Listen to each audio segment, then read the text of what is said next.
Go on then, Dan. Tell us about your trials and tribulations this week. So, to cap off the year, I mean, it's nearly the end of the year. It's the end of the season.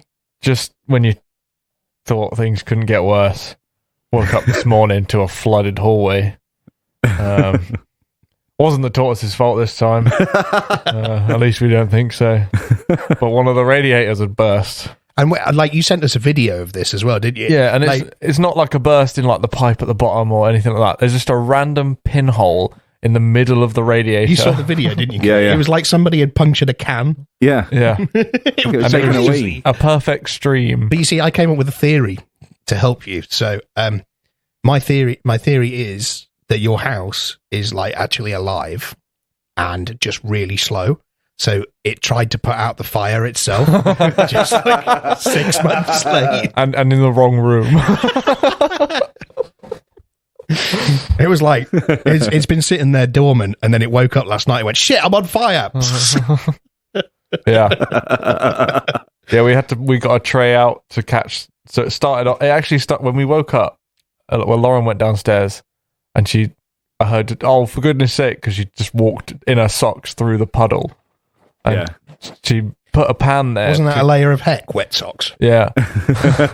So to collect the water, she put the pan underneath the radiator, because when we first looked at it, it was kind of like trickling down the radiator. Yeah. Right. And then like at some point during the time we were like looking at it, trying to find where it was coming from, it then just went and started squirting out. Did you put the heating on? No. Oh.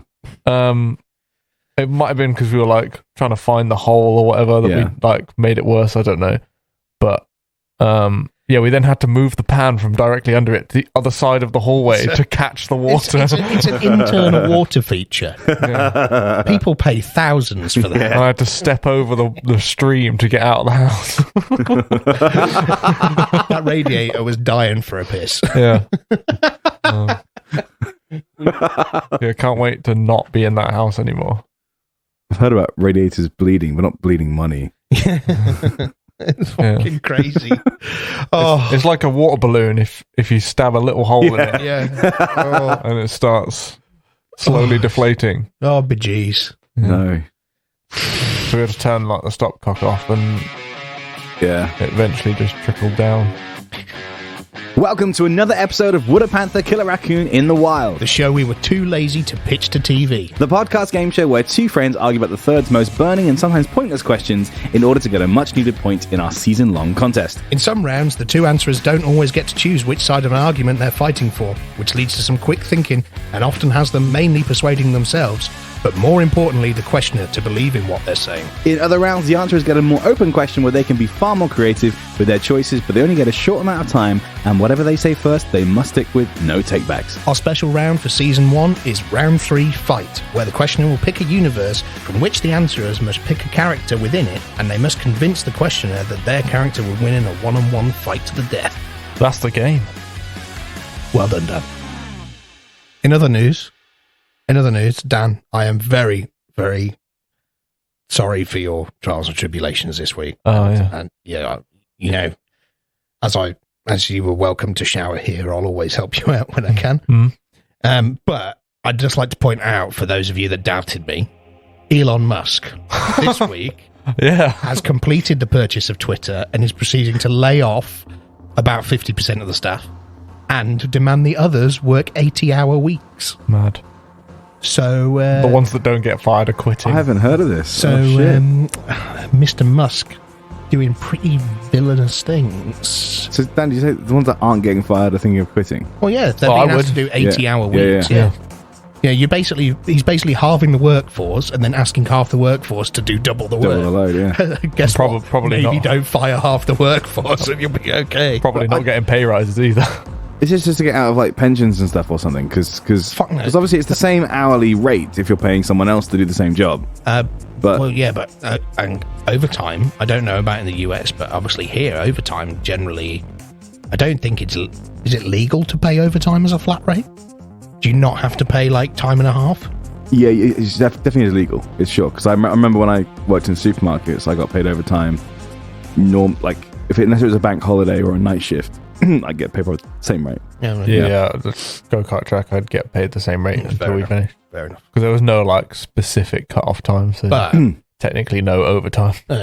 But it's pretty villainous, isn't it? Oh, for sure. Yeah. Like, Mr. Musk, come on, Elon, you've got enough money. Did you hear as well? He's charging people a monthly fee or an annual fee to keep their blue tick on Twitter as well. $8 a month, isn't it? Yeah.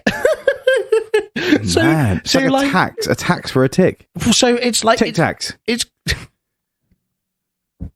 that's a point lost. First for Kirk. pun of the day. It's a point lost for Kirk.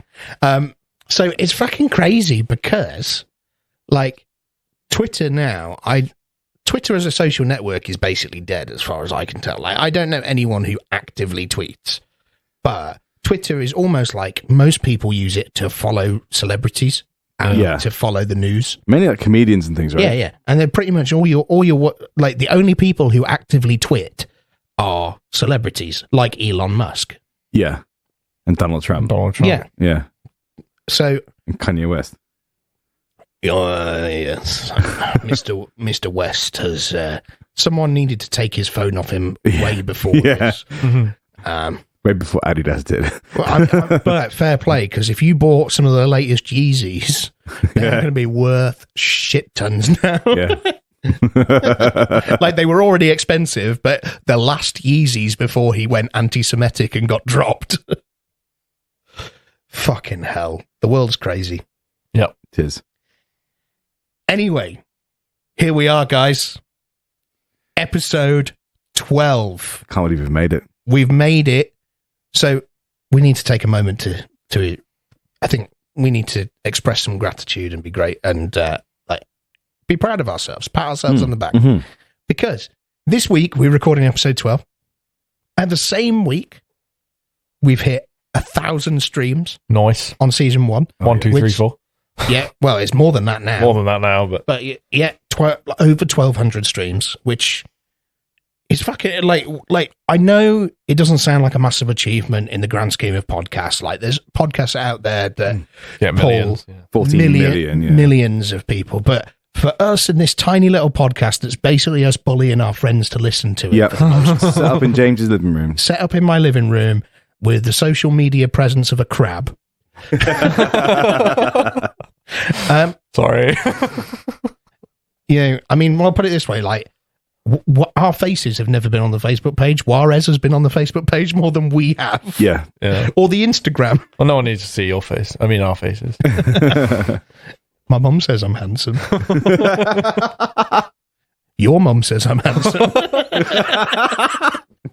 Another complete tangent. Back in the days of my old band Cornflakes at Kelly's, RIP, Cara Jackson, a loyal listener of ours, she made me a t-shirt that said, it was in Cornflakes at Kelly's colour, because we were making our own t-shirts, black with neon green, and I had the t-shirt and it was really nicely framed and it said, "Your mum thinks I'm handsome."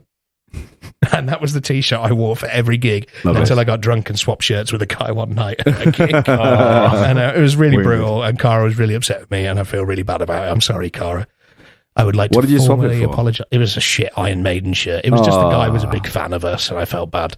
But I'd like to formally apologize to Cara for doing that. In front of 1,200 listeners, yeah. Yeah. Anyway, so episode 12, the end of season 1. It sounds a bit artificial because we've made it a bit artificial, but it's important that we take the season, we work out what worked, what didn't work. We're going to have a bit of time to kind of reassess and make sure that we can go into season 2 a little bit stronger and hopefully a little bit more streamlined, perhaps. Yeah, a little bit better in what we've got. I mean, I think you can tell the podcast has improved as we've gone along. Mm-hmm. So it's really good for that. What do you mean we peaked at episode 2? With Kermit McGregor. Yeah. Nothing's come close. So I don't know. I like Jar Jar Auditore pretty good. That was good. Last time. Grey gas gauge, the red remote. Some highlights. Yeah. Yeah. Anyway, this isn't a highlight reel. But listeners, do not fear. It is the end of season 1, but it doesn't mean that you won't hear from us again. And also, we've got a few specials planned for the Christmas period to tide you over until we kick off season 2 in the early part of 2023. Yeah. Right. We need something to do. So, is it Smoky D or is it Moist D? What are the points though, first, James? Yeah, what are the points? What are we on? We're working out my name first. Yeah, I need it's Damp D. Damp D. Yeah. So Damp D clocking in with 12 points. Yeah, it's 12 there. And we're both on 10, right? Or is it 12, 10, 12, 10? You're on 10. I'm on 10. 10, 11, 12. Yeah, you're on 10. I'm on 11. Dan's on 12 because if Dan wins anything, you essentially can't. Yeah, exactly. So he won't be giving me any points. I need to lock him out and as much as possible. If I win this first round, yep, you're fucked. Basically, yeah. So if either of you win, I'm out. Yeah. You basically need to pull a blinder to even tie this. Yeah. Yeah. Basically, you're not going to give me any points. I'm not going to give you any points. True. And James isn't going to give either of us points. Great. It's all going to be good. If Dan wins one, you can only tie, right? Mm. So he can't win anything for you to have a chance to win today. Yes, yep. Or at least win in the normal thing. We've taken some extra steps because we're recording on a Friday. Episode 11 came out today. Yep. So we're taking some extra steps to make today extra special. So we're going to take into account your minus points as well. Well, I'll just back up and go home. So just to add a little bit of fuel to the fire, and to stop Dan whining. Kirk and I are enjoying a lovely glass of red while we record this. Yeah. Actually, really nice. Dan's got a Coke. I'll be posting a photo. We looked extra smug. I'll post a photo in 3 to 5 business weeks. Yeah, at some point. Social media manager. So I keep telling James to post stuff on Facebook. Yeah, I'm he's managing it. He's micromanaging. He's not micromanaging. He's like maxi managing. It's as far away as possible. Right. So Smoky Damp D. Smoky Damp. Schmamp D. Schmamp. It's Schmamp D. Damp D. For the last time in season 1, I'm going to flip the coin. Can you please give us a closed question? Okay, I'm nervous. We've lost the coin. I was going to make a whole thing about it, but I'll go straight in. We've lost the coin. We can pretend. Right, come on, Dan. Flip that depressing, but very shiny 2p. It's a very shiny 2p. Is that a King Charles 2p? No, it's 2012. Oh shit! That's an Olympics year. That's a very clean 10-year-old 2p. Yeah, Thank you. It's one of the Shield ones, the one put them all together ones. Yeah. Build your own coat of arms. Build your own. We'll have to do that for a post one day. Let's build them all. What, with the coins that we've used? Yeah, we've got to find with them a all. fucking donkey century. I've still got the 10p. With a donkey century and an NQ64. You still got the 10p and you gave me this. It's a bigger coin. Right. Okay. Daniel, come on. Right. I'm ready. So, options for today's coin flip. You have to iron every item of clothing you want to wear, but you have to put it on first. Okay. Or everything you want to eat is frozen and you'll have constant brain freeze. Oh, damn. I feel like this is another heck. I feel like Inspired by heck. Yeah. James, are you one of these people that has brain freeze? Because I'll tell you now, Amelia has never had it. Really? Yeah. I've tried my hardest for the last 10 years, giving her ice cream, whatever I can, to say, I want you to have a brain freeze. Whatever's giving me a brain freeze, all right, eat this. Never works. She's just not eating it quick enough. She's immune. No, she shoveled it down. I know how to get rid of brain freeze quite quickly. How's that? Well, because it's about your nerves in the roof of your mouth. Yeah. And your tongue is generally warmer. Oh, you put your tongue in the... If you push the underside of your tongue, because that's not the bit that gets exposed to the ice cream. Right. So if you can go like... Cool. And almost roll... Sorry, guys. I kind of rolled my tongue and push it on there. That'll heat up and get rid of it quicker. Awesome. Dan, if I get that, I'm going to do that. It's constant. Yeah. Okay. But when you say constant, as in When you're eating? Yeah. Okay, that's fine. When you've finished eating, it goes away. It's fine. But the entire time you're eating, okay, you've got brain freeze. Okay. So, for who's going to pick what? Brain freeze is heads. Makes sense. For Kirk. Okay. No. And tails, it makes sense for the other one, for whatever reason. Ironing. Kirk, you are getting brain freeze from your frozen food. Right. So, Kirk, do you mind if I make the first statement? You go ahead, man. You go ahead. Gentlemen, I'd like to bring you to the attention of my leg. For those of you at home, you can't see this, but can you see 4 circular scars on my leg? Sure. Can you both please verify that you can see? Oh, yeah. So, it's like planets aligning. Yep. It looks really cool. Did you iron your leg? Yes. While wearing shorts? Yes. I'd also like to point out this was about 2 months ago. It wasn't like when I was a child. Oh, shit. So let me answer this. Let me put this into perspective. Celeste and I, we have iron. Fucking hate irons, man. Irons, they're antiquated. Fucking get rid of them along with keys. Well, hang on a sec. Let me address that question. So, wait, we're just going to steam everything? Hang it in the shower? No. This is where I'm going. I want to address something as well. Not the question, not the answer of what you're saying, but the way you said it. We have iron, is what you said. Oh, sorry. We have iron. So we have an iron. We have an ironing board and iron accessories. You know, they are antiquated. They are shit. Irons are trash. Let's face it. Even I'm sure Dyson will make the Dyson Air iron. Right. That's like fucking super safe. Yeah, but it's still trash. It's still fucking trash. Celeste and I bought for 35 British pounds, not that much in the grand scheme of things. No. A clothes steamer.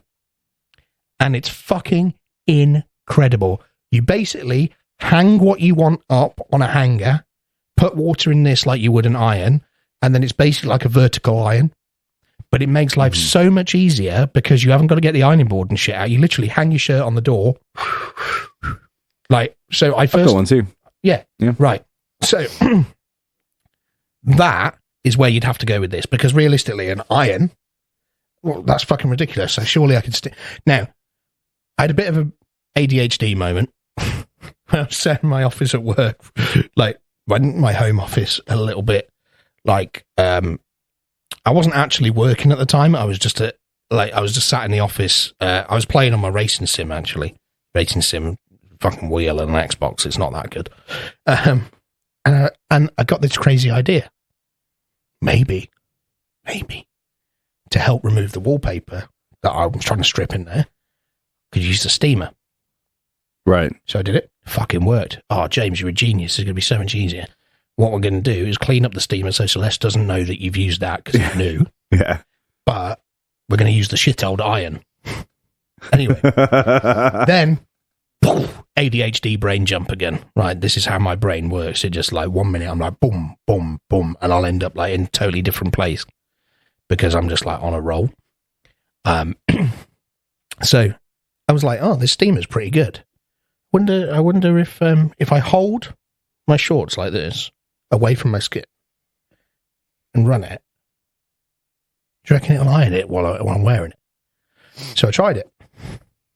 The fucking steam fired through. Yeah, as it would, yeah. And steamed my leg, and I got these 4 dots because they blistered immediately. Jesus. So so they are the exact dots where the steam comes out the iron. Yes, there are 4 on this steamer. There are 4 little holes for the steam to fire out. Yeah.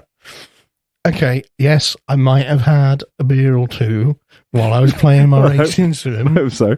But it was a retard moment. It's done. But now you've got to experience that every time you want to wear something. Yeah, but it's about making sure that you tactically don't steam yourself.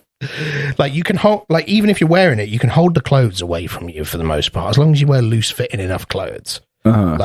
You can get away with just look at this shirt now. I know the people at home can't see it, but if I can stretch it, it's a challenge.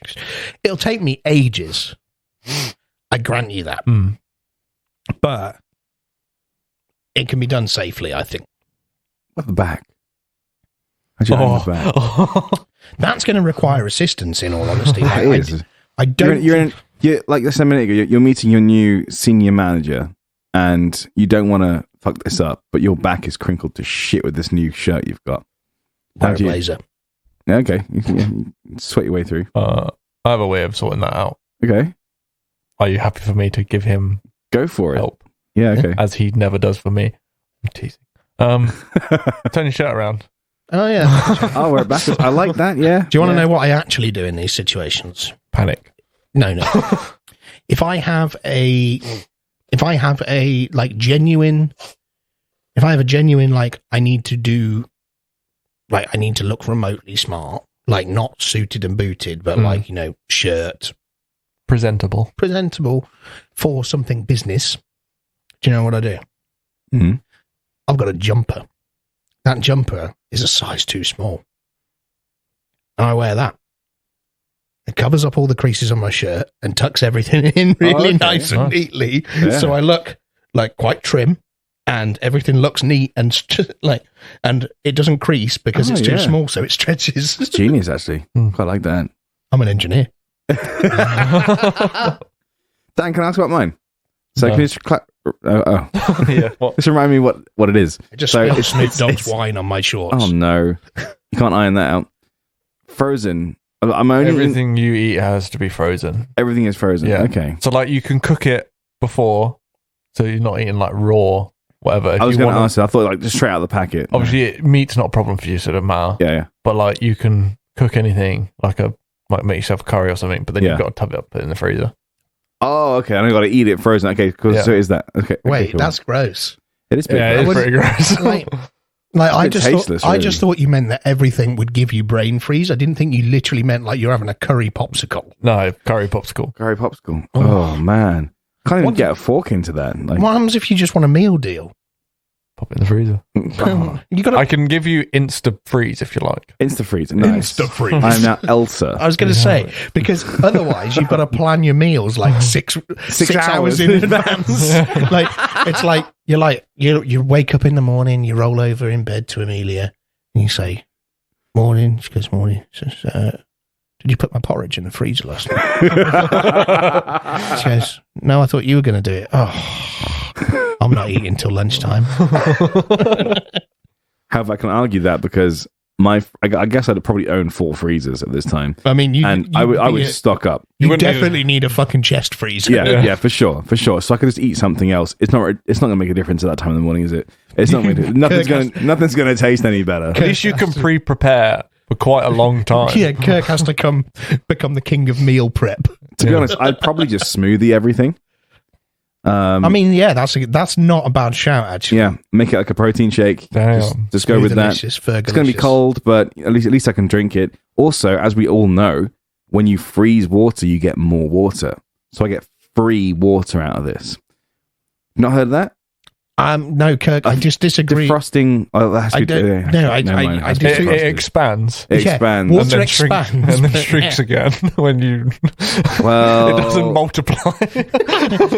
Infinite water. That guy's fucking got a bottle of Evian in and out. If it was that easy, Kirk, we wouldn't have a problem. we wouldn't need WaterAid or anything like that. Fair enough. Just send we freezers. would, because in Africa and places... Because they haven't got plug sockets. How are they going to freeze it? It's not that. That's not what I was going to say at all. You're putting words into my mouth. Quick, get the party ice. You're putting words into my mouth.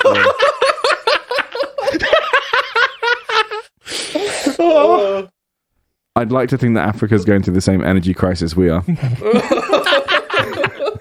And that's the real issue. Infinite water. You can't have that in a cost of living crisis. What's Rishi going to do? Water tax.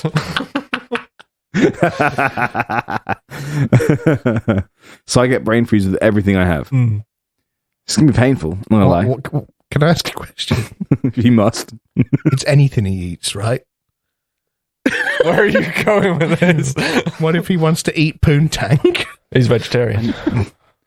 I'm not saying he's going Jeffrey Dahmer on the guy. I'm just saying. Piss off, Siri.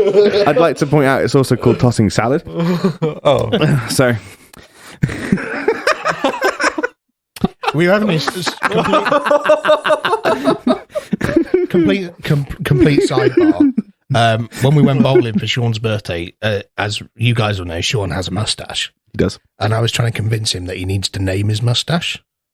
So something along the lines of like the muff mop or the clunge cleaner. I love that. Or the dick duster. Well, I know his reaction already, to be fair. Whoa. Yeah, that was good. Sorry. So if Kirk chooses to engage in cunnilingus or fellatio, kind of lollipop, is he eating a frozen taco? No. Good try. He's gone. It's the wine, I tell you. But he still gets brain freeze. Oh, babe, I want a bit of foreplay. No, you fucking don't. I'll have a headache. Use your fingers and get a pair of ice cubes. Oh, this is going to go off the rails so badly. I love it. Welcome to episode 12, guys. So yeah, I've got to eat frozen food. Okay, and I'll tell you, I'll blend it all together. I'll have some ice smoothies for most of the day. That's fine. At least I'm not burning my crotch. That's the bit I'm worried about, James. It's the crotch area. You've got to iron that. And there aren't too many in gentlemen's clothing. There isn't too many things apart from baggy shorts we can wear that isn't tucking things in. Yep. But you've got iron underwear too. Yeah. What are you wearing? I'm guessing really loose boxer briefs. So what's the final result? Like, do you have to completely iron everything, or is it like as long as the iron gets to it and it's not creased by the end of it? Yeah, I'd say like 85% ironed. Right. So easy cook. Ultra tight briefs, possibly even a thong. And I'll just get an erection and that'll remove all the creases. You still got to iron it. I'll just go around the sides. To be fair, that's not 85%. Imagine like a bikini line. Just go from basically from dick, like take the top of your dick and go outwards and round, and then back round, and you easily hit 85% by the time you've avoided the dick and bowels. To be fair though, I'm helping out here, but as I've put on weight, right, I've always been worried. It's harder to find your dick. James found it. For God's sake. In all its shiny-headed glory. For God's sake. I'm trying to say that when I've looked for a t-shirt and it's been screwed up in a corner somewhere and I've gone, I can't wear this. I mean, it's always gone, don't worry, once you wear it, it'll just stretch out. And she's fucking right, it does. Yeah, it does. But that's the rule. That's why, my outfit, my wardrobe, as a gentleman of larger complexion, my wardrobe is entirely consisting of shirts that are either slightly too small and stretch out perfectly fine when I wear them, or stuff that's really baggy so you can't tell how fat I am. Right, okay. It has to hang off because of the way I'm quite wide shouldered, and then so almost like the shoulders and can kind of make up for the belly. So if with football jerseys, for example, I'll always go slightly too big. Mm-hmm. So general rule in the UK with the football jersey is if you wear a medium t-shirt, you want to buy a small jersey, right? Yeah. Because Americans are normally, they go a size big. They run wide. Mm-hmm. No offense. I normally buy, if I wear an XL, I will normally buy a large, if I want it to fit like a t-shirt.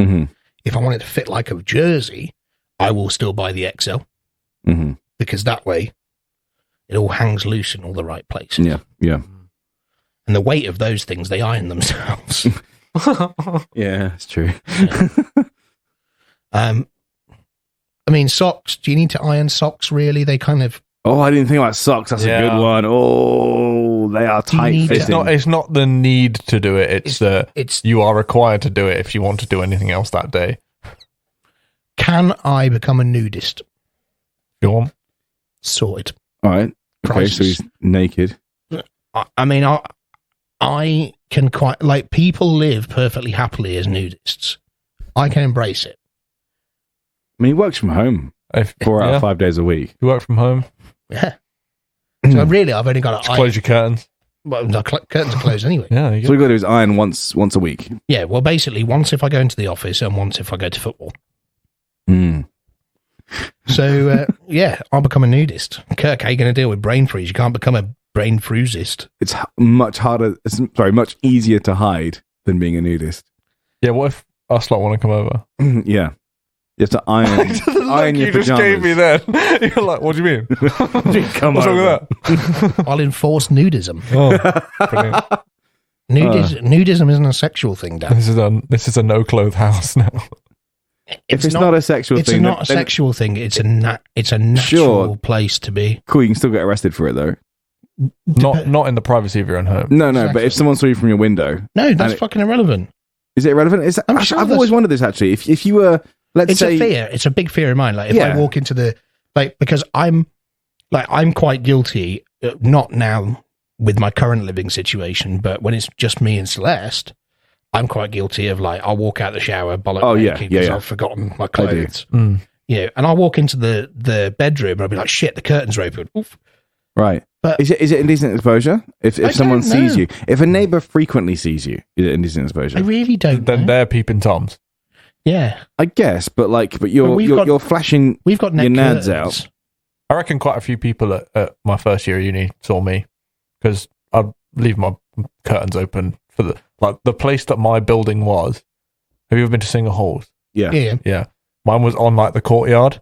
Okay. So if anyone from there was probably 5 or 6 windows opposite, and then another 5 or 6 down the side that could all see into my window. Yep. So if at any one point they were looking in, they probably saw just me doing the helicopter at the glass, But you see,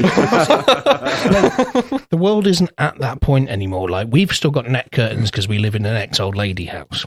Right. But I spoke to Amelia when I came round your house. You've got the window film tints.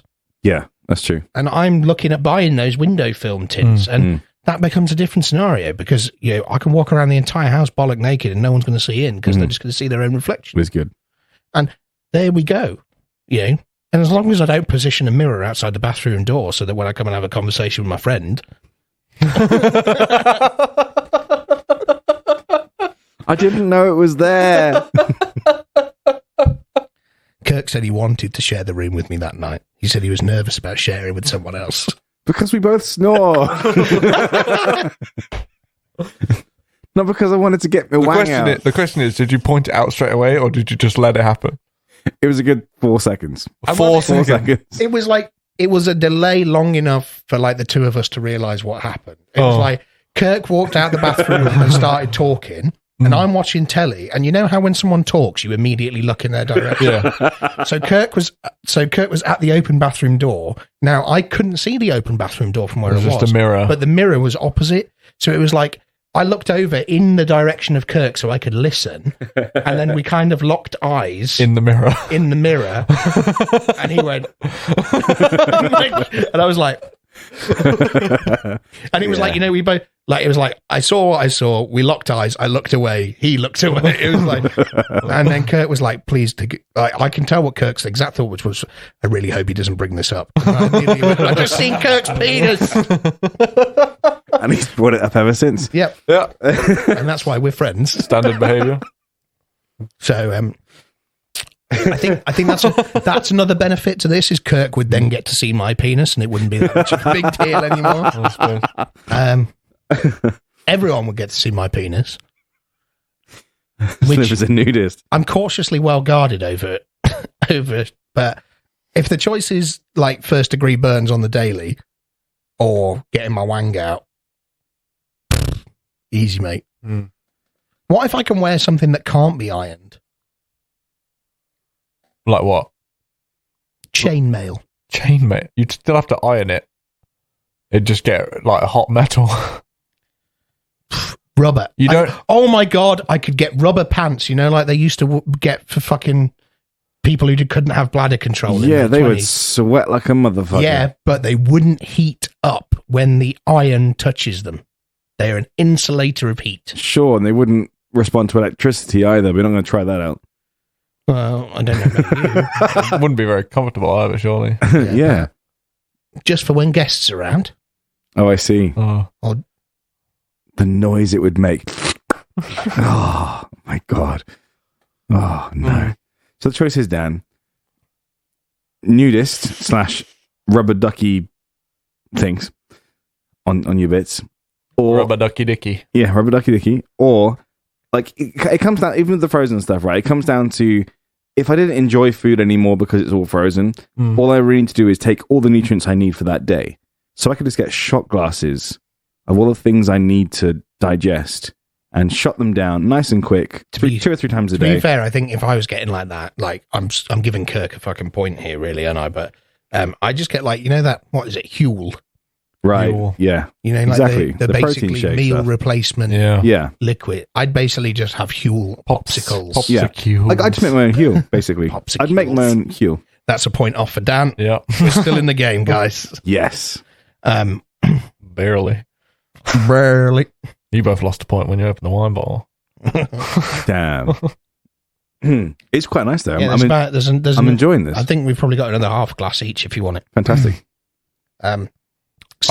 Just to point out, I yeeted the coin at you earlier. I don't think you noticed. I did not. Yeah, so I genuinely think, the least like, people live as nudists. People don't live with permanent brain freeze. So I think I've got the better end of this, if I'm honest, because I can bypass the situation. Yes, it's less than conventional. It's awkward as fuck. But you'd live a new life, wouldn't you? Like, you'd become friends with other nudists. Nudist friends. Don't do that action. I don't know why I did the Wallace and Gromit thing. Jeez. Like, you might get invited to more orgies. Oh. Well, yeah. But is that what I really want? This is probably not. This is Dan, man. I'm just saying. Yeah, I don't work from home. Yeah, he would have to go into his job nude. Or covered in burns. Ironed, yeah. Yeah. Yeah. But I hate brain freeze. I honestly forgot that brain freeze was part of it for most of this conversation. You were just like, oh, he's going to eat frozen food. And I was like, smoothies, everything is fine. That's why I said the shot glasses is only a really short amount of time I'm getting that headache for. Yeah. But not, though, because you've got to do all of them. Yeah, but like, okay, rather than having a meal that lasts 10 minutes of you eating something. Yeah, I know. Like, it's just little shots. But you'll also be going like, like, every morning your neighbours will wake up to hearing you scream. And Amelia will be like, which one are you on? You're like, vitamin C. Nice. Vitamin B12. Protein. At least I'm not going, my knob. Yeah, that's true. My leg. But I'll be going, See, cool leather of my office chair on my testicles. I found a new reason why we need to share a room next trip. It's because he would scream while ironing and I'll scream while drinking my vitamin shots. Yeah, no, the only thing I would say that would have to change for me is I'd probably have to go from a leather chair to a fabric chair, because naked on leather, sticky. Oh, yeah. Peely. Yeah. So I'd have to, but I'm fairly certain nudists deal with that on the regs. Yeah. The arch enemy of a nudist. Leather. I don't even think it's leather so much as leather. Faux leather. Leather. Yeah. Leatherette. Yeah. Furniture. Yeah. You wouldn't cold hard surfaces. You wouldn't want to be a nudist and go into sophology, would you? Like, walk in like, oh, let's try the the guys. But even like answering the door, are you cool with that? Like, Amazon driver turns up and ding dong, video doorbell, mate. Just leave it on the porch. Oh, okay, yeah. I'm just in the shower. What when your parents come around? You embracing that nudity too? They saw me naked when I was a baby. Yeah. Good. 28 years ago. Yep. So I wouldn't enforce it on them, but no. I think they'd learn to live with it My dad doesn't come around here anyway because he's allergic to the cat. Okay. So that one's a bit scuppered, isn't it? Hey, I tried something. This is a tough one. It's tough because Dan knows I've won, but he doesn't want to eliminate you from contention. I don't see how you've won, considering you have to burn yourself or live nude. But all I have to do is take a few shots with a bit of a headache every now and again. The thing is, I have fully realised how terrible both of these are. Yeah. And I'm going to give myself the point. James, get the wine. I feel like I need like one more thing. Go on then. But I can't think of anything that would help you both, either of you. Okay. I'm just rattling my brain for what you've already said and who's made the best point. And I'm going to say that you nodded the most at the whole protein shake thing. to be fair, I did nod the most. Right, so James had a lot of points that worked in favour of himself. Yep. Right. Which is fair. Uh-huh. But in the grand scheme of would a panther kill a raccoon in the wild, it's usually to convince us what we would have. But that wasn't what you said in the question. You said It wasn't, but you said, would you rather?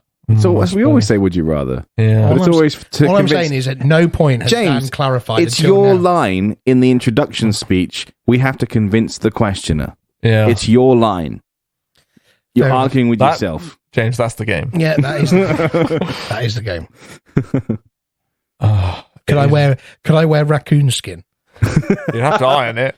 Yeah, but I think to be fair, animal fur is probably thick enough that you could iron it. Yeah, cool. Like, Until it's July. No, I'm not saying. July. No, I'm not saying When he'll be a nudist. that I can I agree with wearing fur, but actually, animal skin is really thick. So if you were to have clothes made of animal skin, you would. That was a firework.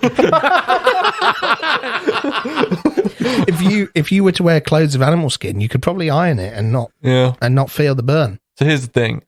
The nudist thing would be fine if I didn't need to go outside all the time. You can wear animal fur when you do. Wear a mink coat. All right, Tarzan. But Yeah, you could wear fucking Tarzan pants. I'm also pretty against animal fur. I'm sure there's fake fur thick enough. I don't know. How much is that going to set me back?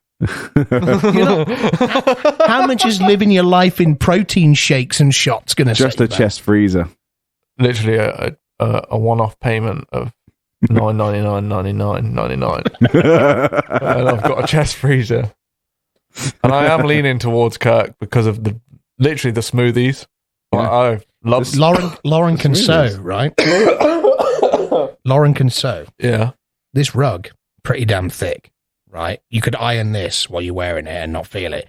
You could get Lauren to But then I'd have to wear a rug. You could get Lauren to make you clothes out of rug. This goes back to that previous question of lying on the ground. At least you got a rug with you. Yeah. All I'm saying is there's solutions. They are solutions.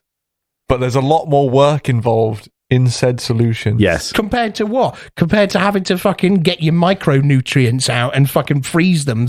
I wouldn't do that. I wouldn't do the shots. Okay. I'd probably ignore them, and I'd just bulk make smoothies that you'd have brain freeze the whole time and then put them all in the freezer. Because then I'd only have to do meal prep like once every few months. Yeah. Yeah, but a frozen... A different one every day. Yeah. Like a frozen slushy with brain freeze takes time.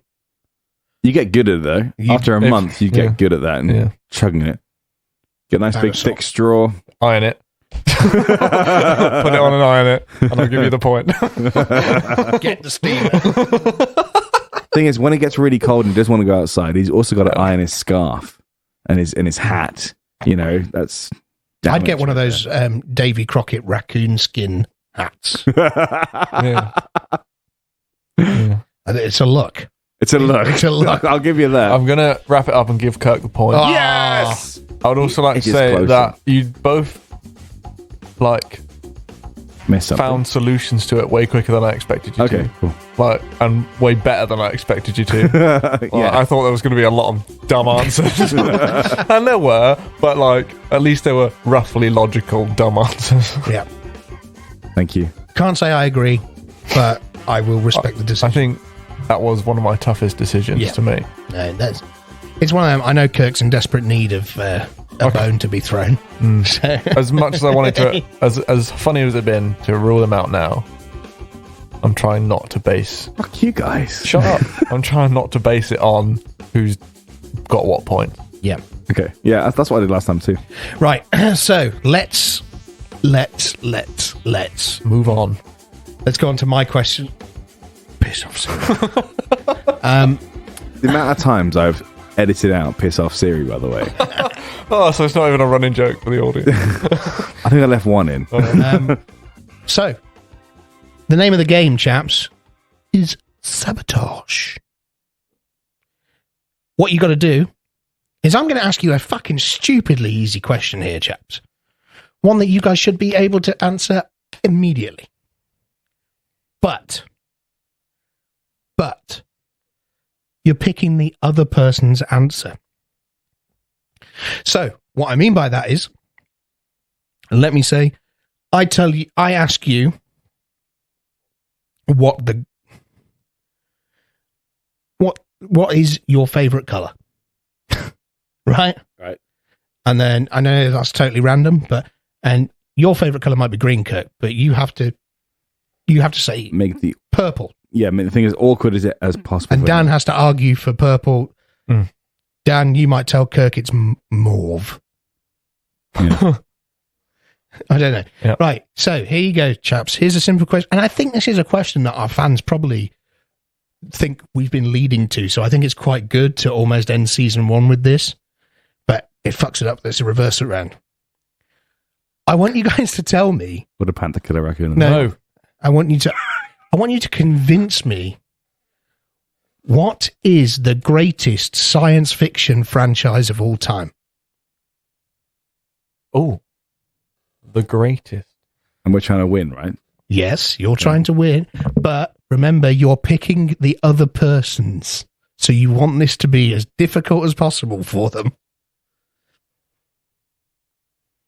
If they give us one that we have no idea about, are we allowed to change? I think that's kind of part of the fun, but I'll let you change. Okay, no. If you don't want to change, I'll be fine with that. Okay. Same. All right. Science fiction of all time. Yeah. Let me know when you're ready, chaps. I'm ready. I know for a fact he has no idea about this. No, but you could actually like it. So Kirk has. I think Kirk's methodology so far has been, Dan knows fuck all about this, so can't argue for it. Mm-hmm. Dan is going for genuinely what am I as the deciding factor least likely to enjoy. Mm-hmm. So, come on, Dan, pull the trigger. Just go for it. Oh, but if you like it, I've ruined it. But if I like it and you lose this round, you've still got a chance to win. Star Trek. Oh, pick again, chaps. We both had to pick again. You're right, I do know nothing about Star Trek. I know, you said it in a previous episode, and I was like, I can get you here. Oh, that's frustrating. Yes, it is. He doesn't like Star Wars. Would you like me to expand it? Would you like it to be sci-fi or fantasy? I guess. Sci-fi or fantasy, because we talk about both a hell of a lot. Okay. See, it's kind of cool. I can probably think about 3 different fantasy ones that he wouldn't know anything about. But I kind of feel like it's not that fun if he doesn't know anything about it. Like, you can't even... with no hope in hell. I'll do my best to make it up. With Star Trek, you can at very least just go, it's a bunch of fucking nerds that go around space. And this is the best ever. We're arguing... Okay. Okay, cool. So if you've never heard of this, can we just make this up and make it the most... God damn. Yeah. In theory, yes. Okay. Go for it then, chaps. He gets Aragon. I was going to say Aragon. No way. Really? I know a little bit about Aragon. A very little bit. Do you have one you want to throw back? I couldn't name the I can't believe you were going to say Aragon. I was going to say Aragon. Do you... Do you have one you want to throw out? Oh, got to think of a new one now. How has that happened twice in a row? Would one of you like to take Eragon and the other one Star Trek? Flip the coin. Yeah, flip the coin. It's under you. It's under that blanket that's on the floor. Okay, so heads. Fuck me. I don't want either of these, to be honest. Heads. I get both. Heads. I get Eragon. Heads, you get Eragon. Okay. It's tails. Dan gets Star Trek. Star Trek. Oh. So, chaps, I want you to convince me why Eragon. It's a shame Captain Kirk didn't get Star Trek. I know. Why Eragon is better than Star Trek. Or why Star Trek is better than fucking words. Okay. Jeremy Irons. Jeremy Irons. Okay. Who the hell is Jeremy Irons? He's the voice of Scar. Oh. He's one Did he do Scar? Yes, he's one of the best. Did he do Scar? Did he? He's one of the best actors of this time. Please, sir, did he do Scar? And he plays the sort of Jeremy Irons. I always just remember from a Family Guy sketch. It was like, oh, this is more boring than Jeremy Irons cereal. And he's just like, if you are looking for a prize at the bottom, there is none. If you are looking for sugar, there is none. Anyway, regardless of that Family Guy statement, he's one of the best actors of our time, best British actors of our time, and he's in Eragon as one of the. For some reason, I always thought Jeremy Irons was in a wheelchair. He's definitely I think not. that's just because I get confused between him and Ironsides. Irrelevant. Definitely not. Also, can I just say as well, Eragon has dragons. It does have dragons. It has Trash dragons. Trash dragons. Pretty trash dragons. Now, you see, actually, so can I ask, when you both picked Eragon, Yeah. why did you pick that? Because it's god awful. That's not going to strengthen my. Did you go with because it's shit or because I wouldn't know anything about it? Because it's terrible. Okay. I had a feeling you might know about it. Yeah. That's why I was hesitant. I'm 99% sure I had it on DVD and I watched it once and went, this is trash. But Like there was also, everyone else. there was also, I'm sure, a similar one that was like a Dungeons and Dragons movie. There is, yeah. Is there a there's a few. There's a few. Mm. There's a new one coming out. Eragon to me, and I know it's going to sound super obscure and no one's going to make any sense. Eragon to me was like the Lord of the Rings version of the Dragon Ball Z live action movie. It was just like a knockoff piece of It's Lord of the Rings you order on Wish. Yeah. Have you seen the Pathfinder film? No. You know, Pathfinder's like another D&D RPG game. They made a film about that as well. It's just as trash. Is Eragon like supposed to be based on an RPG? No, it's a book. It's a series of books. Mm. And they only made the one. There was a plan to make the entire series. There was a plan, but that backfired. So people like me went out and read a little bit of the second book thinking, oh, well, I'd like to know what happens. Kirk. And got so fucking bored. Well, that's the only way to know. Kirk, mate, that's a bit of a fatal flaw. The movie will be out, mate. You don't need to read the book. The film's coming, in theory. Yeah. Yeah, but it was the Harry Potter days. I like reading ahead. In 3 to 5 business centuries. Anyway, fucking dragons, waterfalls, fucking warriors. There's a big ass battle at the end. The graphic design wasn't terrible. The CGI was, if I remember correctly. CGI was almost good.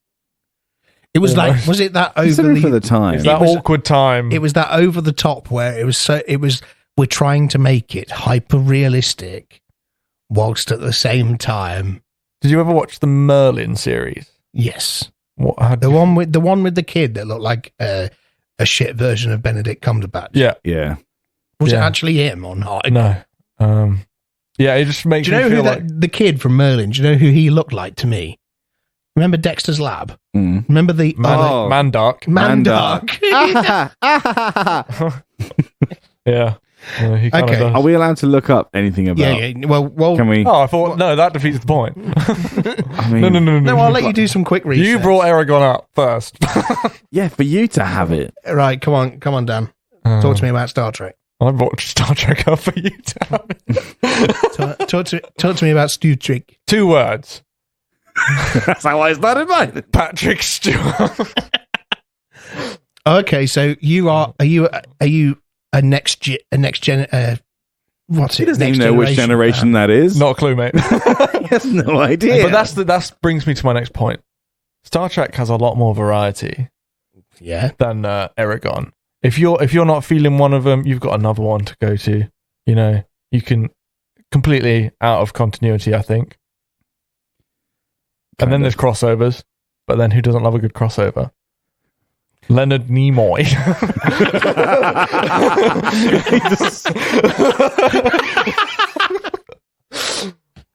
Okay. Oh dear. I mean, listen, the crossover there when Dan, my question for you, mate, is who's better, Kirk or Picard?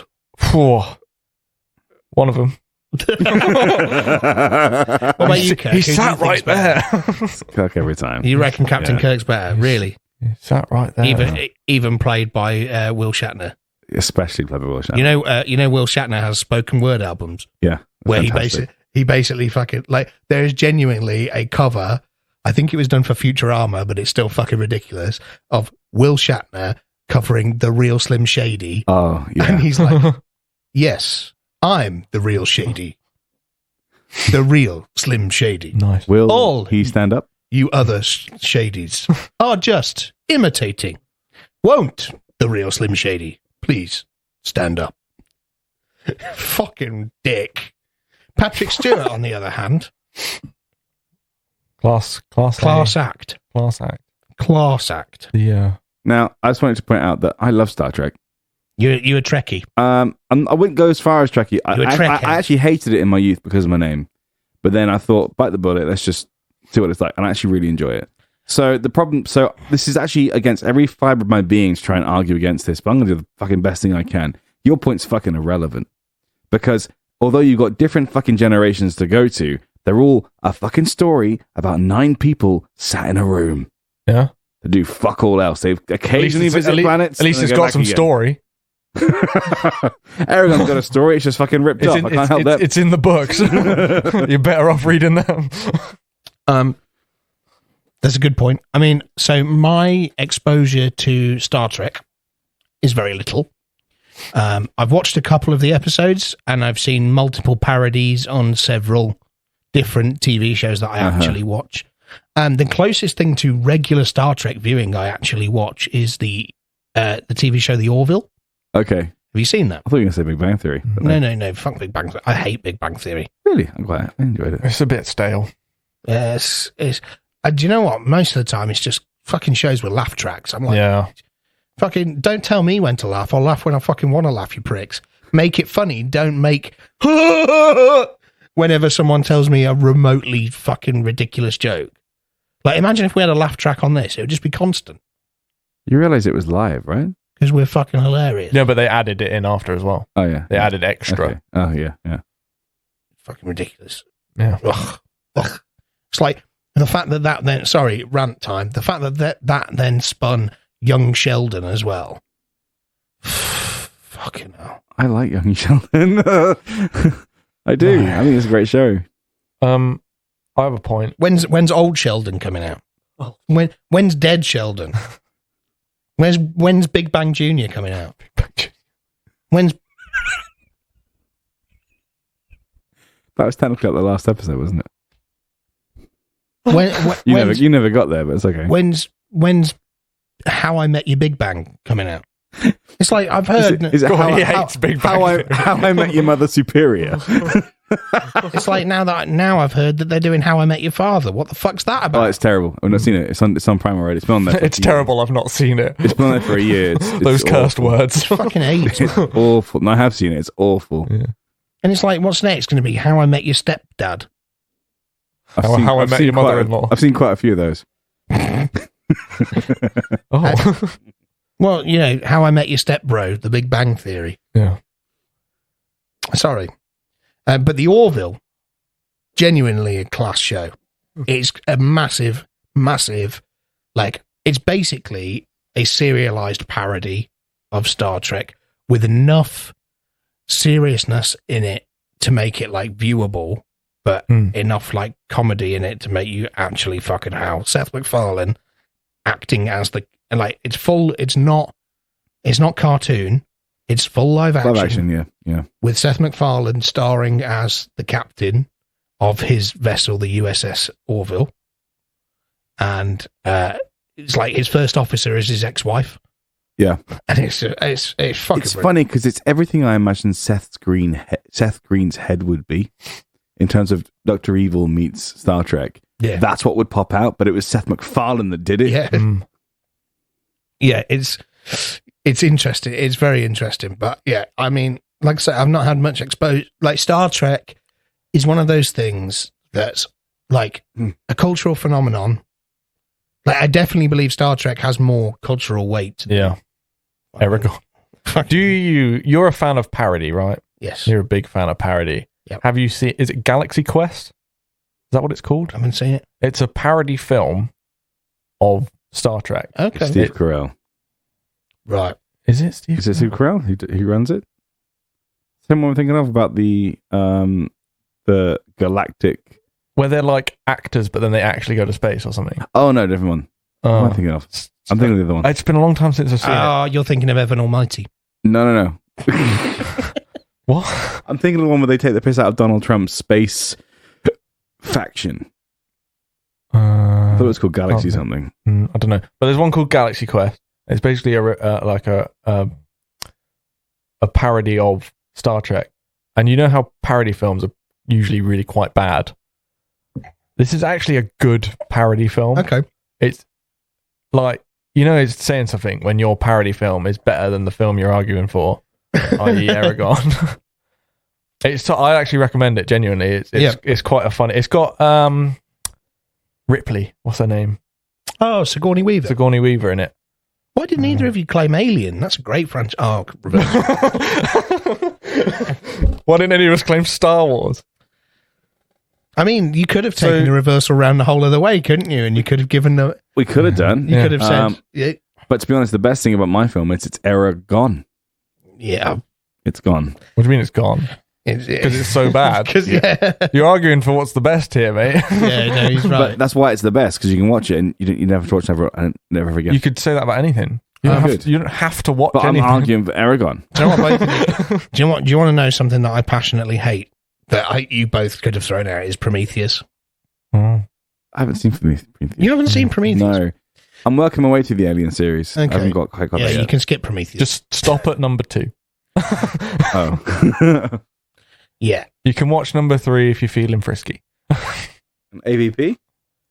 It's a bit of fun. AVP is, it's one of them. It's like, if you care about story, if you care about characters, don't bother. Okay. It's just AVP is just dumb action. AVP is the Batman versus Superman of the Alien world. Okay. I hated that film. It's like, it's the whole point of it. It's like, didn't they do Freddy versus Jason at one point? Yeah. Like, it's like AVP is more successful than most of those, obviously. Because it has 2 franchises coming together. But it's basically just surface. To be fair, the one thing Alien and Predator both have is Disney Plus have made a full thing about it. So you can actually look up the AVP universe and it's all there. Yeah. The new film Prey is pretty good. Oh, is it? I quite enjoyed it. I haven't seen it. Is it? CG is a bit ropey in places, but I can get by that. Okay. It's mad to me that the best CG I've seen so far is The Mandalorian with Luke Skywalker's face. Pretty decent. That's good. For a Disney Plus exclusive TV show, it's better than most of the shit that they put out. Anyway. Okay, so Aragon. Aragon's there when you get fed up with Lord of the Rings, which rarely won't happens. happen. No, because it's better. Hang on. It rarely happens, but sometimes because there isn't enough material, even with Rings of Power, there isn't enough material. I haven't watched any of the Rings of Power. Oh, I've watched most of them. I haven't quite finished it yet. It's okay. I'd watch it. It's good. It's good. I probably people listening probably don't agree, but different opinion. Lord of the Rings. Now I've watched that probably more than any other film in the world. The extended edition, I will spend 12 hours straight just watching them all through, and I'll do that probably once or twice a year. Now I probably couldn't do it much more than that. So when I did fancy a big fantasy blowout and I just wanted something dragony and didn't want to go through the heartache of fucking Game of Thrones, There is the Hobbit. Fine, I do the same thing with that as well. I'll do 12 hours of... Well, it's more like 8 hours for Hobbit. Sorry, can we just talk about the desolation of Smaug? Kirk, the point you're going with, that's what How to Train Your Dragon is for. That's animated. This is the live action. Animated. This is a live action. Animation can be art. Subs, not dubs. Eragon does have a place. It has a place between Lord of the Rings. Yeah, the bin. And Dragonheart. In between. Sorry, you got me with that one. Oh, 2 glasses of red wine in. I'm no longer safe to be a judge on this. You're not. No, so Kirk. Here's why Eragon is good. Because this better film. That's your point. Kirk's got to drive home after this. Right. So the thing is, yeah, I'm going to stick with my point. There isn't too much out there with fantasy lore films. There's a fuckload of sci-fi. Mm-hmm. Yeah. You can watch so much other stuff better than Star Trek and really immerse yourself into it. However, if you really wanted to go on a fantasy journey, you got Lord of the Rings, you got a few other things, but Eragon is in that list because there isn't enough out there. So you're going to watch it anyway. Something has to be at the bottom. You may as well enjoy it. Okay. Dan? I'd class Harry Potter as dragons and fantasy, so you got that. There's a lot more content. No, that doesn't count. It's dragons and fantasy. It's not. It takes place in a muggle world. It's not. Hogwarts is not a muggle world. No, it's I'm hidden not. In a sorry, muggle Dan. World. Sorry, Dan. Hogwarts is not a muggle. Dan, I'm the referee. In Scotland. Okay, I'll ignore that point if you want. Yeah, Harry Potter is a totally different thing. Harry Potter exists in the Merlin space, not in the Lord of the Rings space. Gandalf would never fight Dumbledore. You don't know. Okay, fine, whatever. Are you a fan of crossovers? Crossovers are a weird thing, right? Crossovers. Yeah, in fact, you know what? No, flat out, no. No, you're not a fan of crossovers. No, because they've been done to death now. Like, I'm sorry, but when Simpsons and Family Guy do a crossover, you know the crossover's dead. Mm. When a show that was made explicitly as like a fuck you to the Simpsons, then does a crossover with, and it's like the Simpsons and Futurama as well. I mean, I know the Simpsons is older than any of us.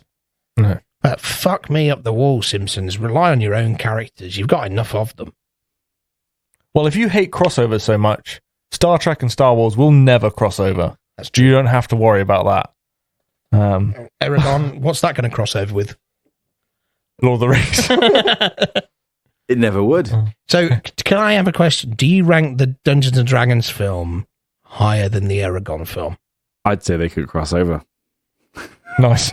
Anyway, the same. I have another point before I forget it, which I pretty much just have. Hold on. You can take pleasure in the fact that the name Eragon simply could have just been a very keen little finger on the QWERTY keyboard.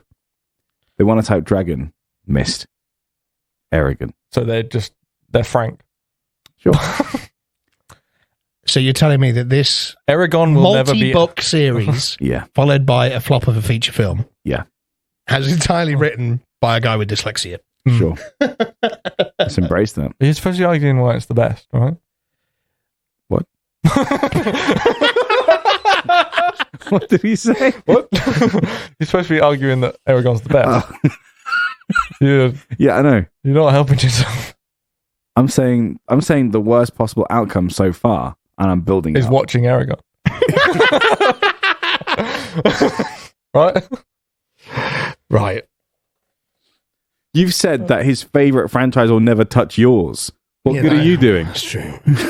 Yeah, so you don't have to worry about Star Wars. Worry about Star Trek. You don't have to worry staining. You don't have to worry about Star Wars staining Star Trek. Might even start with his face. Thank you very much. Exactly what I was going for. He's finally done it. Right. Now the game's on. I knew it would wind him up. It's the best. Jeremy Irons. So Star Wars and Star Trek, I feel like are one of those. Is the round 3 fight Jeremy Irons characters? No. So Star Wars and Star Trek, I feel like are those age-old. What's better? We have to like one or the other. Like Xbox and PlayStation, Marvel, DC. They're one of them. Yeah, you can't have both. You can't have both. I mean, Why I do. But... not? I like both Marvel DC. I like both Xbox and PlayStation. Have you seen Star that Wars film? and Star Trek. I could like both. Yeah. Well, what is that movie? So, Dan, tell me your favourite Star Trek. Beyond. My favourite. The one with Benedict Cumberbatch in. Benadryl Cumberflatch. Bumblebee Crumble Snatch. Yeah, that one. The guy from Merlin. My favourite Aragon is Aragon.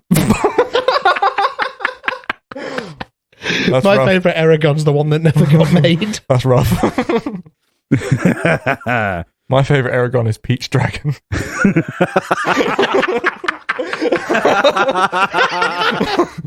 Oh, Jesus. What a film that is, though. I love Pete's Dragon, the original, so much. Oh, my God. I've been doing all these core workouts and it hurts to laugh. Honestly, one of my favourite films of all time. Oh, Jeremy Irons was in the Assassin's Creed movie. Oh.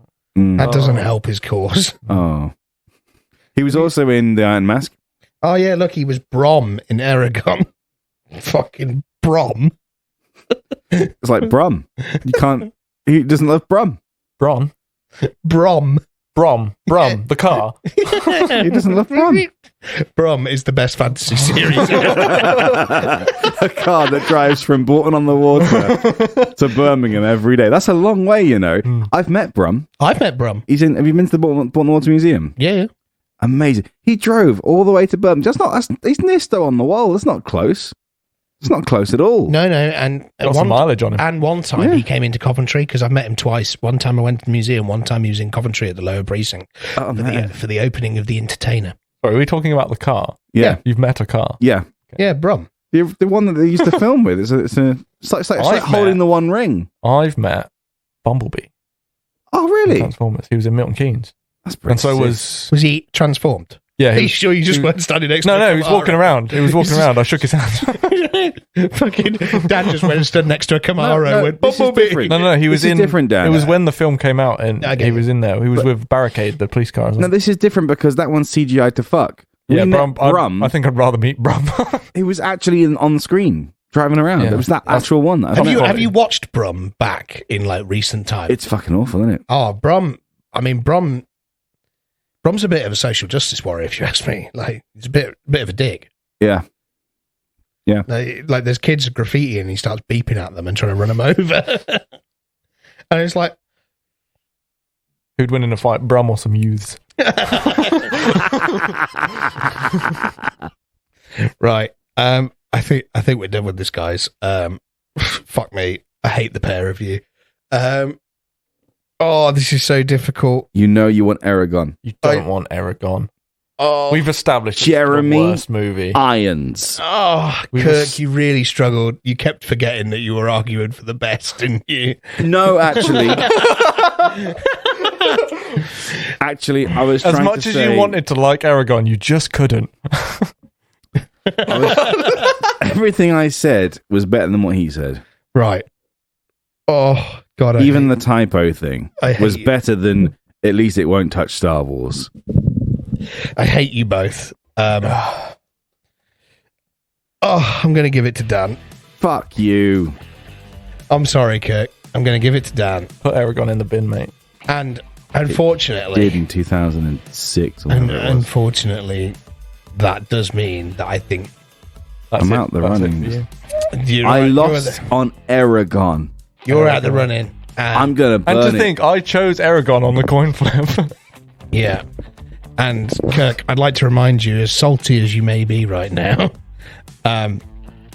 if Dan wins this next round, he has won season 1 of Winner Panther, Killer Raccoon in the Wild. Yeah, and he just took away your victory, mate. And if he doesn't, I have to think of another fucking question. Shit. So, well, guys, that's me out of the runnings in season 1, no matter how much editing I do. But, no, like... Fuck me. Do you know what, Kirk? You had a good run. I'd like to take a moment to say, fucking hell, you mounted one hell of a comeback. You were on like minus 4 points at one point. Kirk, you were like, you weren't even behind the pack. You were going in reverse at one point. So fair play to you. I am sorry that it ended like this, but I also know it's how it should have been. I also know that if I'd have swung it if I'd have swung it a different way, I'd probably be accused of collusion as well. I would accuse. Even if you had Aragon, you'd have gone, oh, well, it's because Kirk likes Star Trek. So, come on, Kirk, give us our final... Wait, sorry, this is a moment. Not only is it our final round 3 fight of Season 1, it's our final question of Season 1. Yeah. Or final question of regular time, Season 1. Yeah. And potentially, and I know this isn't going to be the case because I know Dan's got far too many loaded up, the last ever permanent round 3 fight, sorry. Yeah. There'll be some fights, but not necessarily round 3. Yeah. That's got to be good, right? It broadens it a little bit. Come on, Kirk. Putting pressure on. Jeremy Irons characters. God, I don't It's know not. any. Scar. Do you know what, guys? I was bump. I was thinking, for God's sake. Fuck is bomb? Green Brum? No. I want Father Gabriel from The Mission. Well, it's not Jeremy Irons' characters. Okay. As magical as that man is. Now, I thought long and hard about this. Yep. Okay, and I was thinking, how do I end this amazing run of round 3 fights? Now, every time I've done a round 3 fight, you guys have fucked it up, right? And every single time it's turned into, would Dan beat James in a real fight? Yes. Honestly, every single time it has come to that. So it's been like being on a playground with you boys. And I'm sick of it. So what I'm going to do is push this playground even further. Now, you don't get to choose this round 3 fight. I'm going to choose for you. Okay. And the way I'm going to choose that is literally the question, would your dad beat up his dad? That is the thing. Okay. Now, I want to know occupation. I want to know hobbies. I want to know anything about your dad that may well put things in his favor that beats up his dad. All right? So whoever wants to go first, take the floor. Well, I have an uncle that works at Nintendo. That's irrelevant. No, I don't care. Dad only. Okay. My dad's ginger. Okay. Fiery. But yeah, you know, yeah. My dad's 6 foot tall. Got reach. My dad is an engineer by trade. Spent a lot of his life working in factories. Yeah. Spent a lot of time on the road. What kind of stuff did you do in the factories? So installing equipment, planning stuff, developing. So access to tools? Yeah. Okay. He's also a black belt in Tang Sudo. Bullshit. Is that true? It doesn't look like No, it. it's 100% true. Oh. What is Tang Sudo? It's a Korean martial art that formed the sport that is now Taekwondo. Oh. Really? So it's not real. No, it's true. It's true. James, the only thing I'm wondering about this fact here is you didn't come out with it first. It's dramatic effect. Oh, he's calling his dad. I think the fact that you're calling him, we can say we believe him. I want this on record. Hey, mate. Hey, Dad. How you doing? All right. Good. Good to hear from you. It's just a quick one. My dad's going to beat you up. We're recording a podcast, and the question's been asked: would my dad beat up Dan's dad? And I just wanted you to independently verify that you are, in fact, a black belt in Tang Sudo. Yes. So, do you think you could beat up Dan's dad? He's also 6 foot tall. That's all I know. I wouldn't like to say. I don't know his age, his physique. I don't know. I'm getting old, James. He's getting old, but he is a black belt. You're not really helping me. I'm not gonna lie. You're not massively helping. You're supposed to say that you're a fucking ninja. Well, you know, I've got a few moves. That's it. Hear that? He's got a few moves. And Dad, back me up here. Famously, another person who trained in Tang Sudo is Chuck Norris. Correct. Yes. Hard as nails. So, my dad is mates with Chuck Norris. No, that's the lie. It's a tenuous connection. It has no. It's irrelevant. because I play the same sport as LeBron James. Yeah, no, you're definitely mates with Chuck Norris. So we went for a beer once with him. Didn't remember? I'll call you back after we finish recording, Dad. Anyway, cheers. Yeah. Quality. Oh, there you go. This is top quality content. Love it. Did you hear him through the mic? Yeah, that's all right then. So, I heard him. That sounded so good. Okay, I heard him admit that he wouldn't be very good at fighting. I heard him say he's got a few moves. He has got a few. He's got. His dad did confirm, personally, that he is a black belt in this martial art. I personally am too scared to call my dad at this time of night. That's a point in itself. What time is it? Yeah, 9:00. Ooh. Yeah, he's dunking his biscuits in his tea. Is that what your dad does? Can't. How old is your dad? Can't. What year was he born? Oh. If he doesn't know how old he is, is everything getting okay, on. Dad? Are you the youngest? I am the youngest. So that works in my favour because I'm the eldest. He had me when he was 12. No. He didn't. But no, but what I'm saying, like your point doesn't. What I'm saying, it's irrelevant. No, it's not irrelevant though, because I was a little bit worried that because you're younger than me by 3 years, that your dad would also be younger than my dad. Yeah, but that's not necessary. I mean, my dad is 56. I think my dad's older than that. Definitely.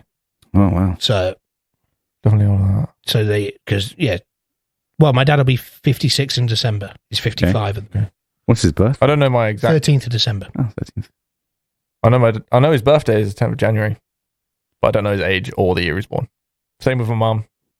Same with my brother. Don't know half my stuff. I have is four. Okay? I have 4 sisters. I could only tell you one of their ages, and only 2 of their names.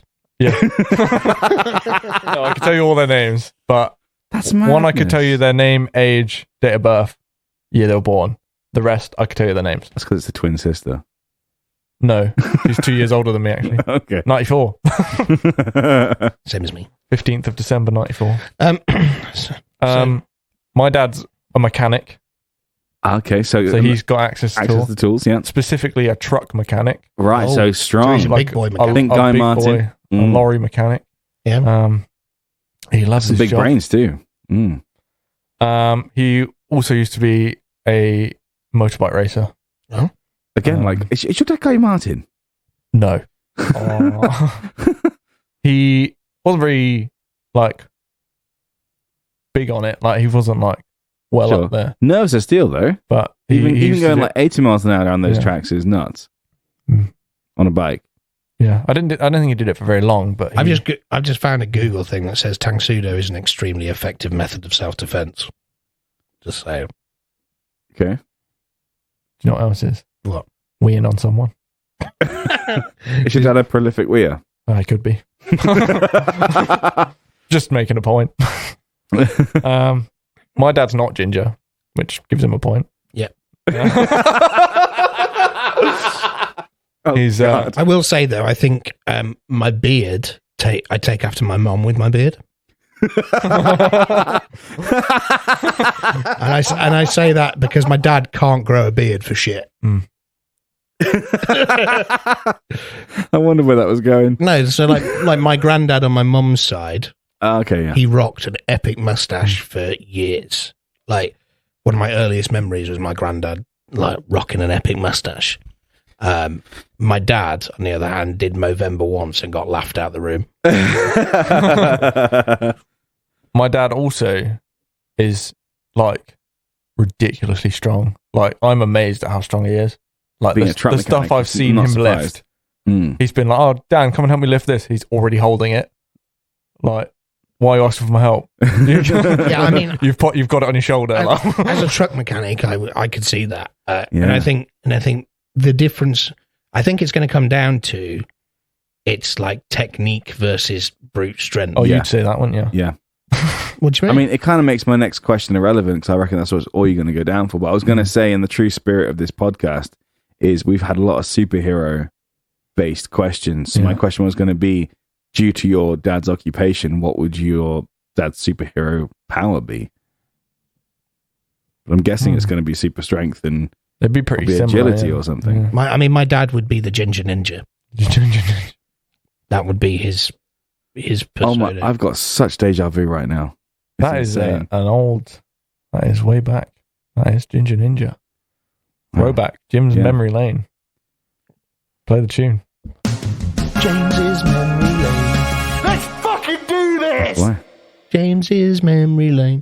I don't remember us talking about Ginger Ninja. No, as in like way back at school. Like Ginger Ninja was a big part of middle school culture. So that's his dad's superhero name, the Ginger Ninja. What's yours? I'm thinking about it. Okay. I don't want to do him a disservice. Sure. Well, he wouldn't want to do one either as a truck mechanic.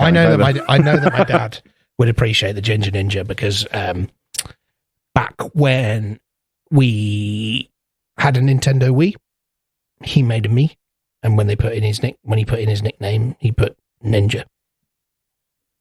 So made him Ginger. Yeah. So, it'd be Red Baron. The Red Baron. Yes. That's definitely a villain name, though. Because that is, you've reminded me by saying you put it in X, but that's his, like... His gamer tag. Essentially, but for, like, older times. That was his, it's like... Atari 2600. That was his alias back in the day. Is that what is that his RuneScape username? No, it's because he was, the red motorbike, and he wore all the red. The Red Baron. I like that. That's cool. That's cool. Yeah. It's his email as well, I think. Red Baron something. Nice. Nice. We got someone who's extremely fearless by motorbike racing against someone who's got a black belt in self-defense. He also has an army of cats. My dad has a Jack Russell. 15 cats. 15 cats. I've seen one of them chase off a dog. my dad has a Jack Russell. He has 15 cats in the same building. Yeah. So one of them named Tux, the thug of the house. He looks like James Bond. He's called Tux because he looks like he's wearing a tuxedo. Very suave. He's super silky. He's like the most handsome cat you could ever see. And this one time there was a dog outside the gate. Or was it a cat? It might have been another cat. Whatever. Either way, it had a chunk out of its ear, and like one of the other cats came bolting in, and then he just emerged from underneath the trailer that was in the back garden on his hind legs, like carrying carpets like with his claws out, like yowling, and he literally walked over to him. I would have given him my wallet. I mean, do we get sidekicks in this? Yes. Okay. But it's not who you think. Okay. It's your mum. Oh, that's who I thought it'd be. Is it my mum or my stepmom? Oh. Biological mum, because I don't have a stepmom. Yeah, that's the thing. I think biological. Let's go with biological. Do you know a lot about biological mum? Yeah? Yeah. Just not everyone does. I mean, they probably argue a lot. If this was a FIFA online team, your correlation's not going to be very good. It's not going to be a green line between you two. No, that's true. But my mom also trained in Tang Sudo. We did it as a family. Holy shit! They are the Incredibles. Wow. So my mum's a badminton player. Agility. She played. Okay. Do you know who Gail Ems is? No. Olympic silver medalist. Oh, nice. Right.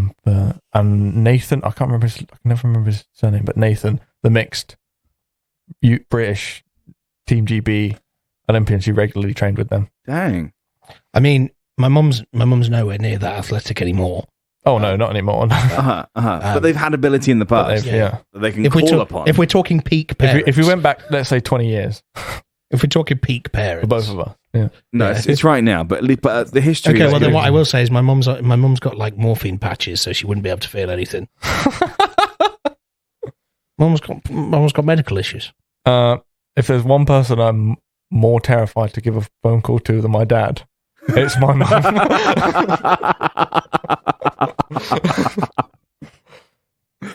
I mean, this is. I don't want to do it. She could break me into a pile. Oh my God. I mean, my family have all. In fact, we did because it was before my parents got divorced. Because we all trained together, my family at one point all did karate demonstrations together where we were like, side by side, all smashing tiles with our hands and kicking through breeze blocks and shit. Yeah. Dan, any family bonding karate championships? So basically, what I'm going with is like essentially, if you stretched it a bit, we could probably combine our karate powers to be like a Megazord. No, but my mum once lifted me by the ears. That's impressive. How old were you? 13. Oh, so yeah, fair bit away on a 13-year-old. I was nearly as tall as her. Yes. What did you do that made her so angry? I can't remember. Do you know what's probably something not even that bad. Do you know what is genuinely a shame? Is Tang Sudo was one of the few things that, like, I can genuinely say that I actually had a natural talent for, and I just packed it in because I was 11 and I got to the belt before black belt, which was blue. Damn. Chodanbo is the Korean. It basically means black belt in training. Yeah. Chodanbo. And I got there, and just before me, there was a kid who was a year older than me who got his black belt, became the youngest black belt in the country in a recognized martial art, which was a massive thing. He was over in rugby. Him and his dad got them at the same time. And I was like, oh, me and my dad are going to do it. And he was a year older than you? Yeah. So he was 12.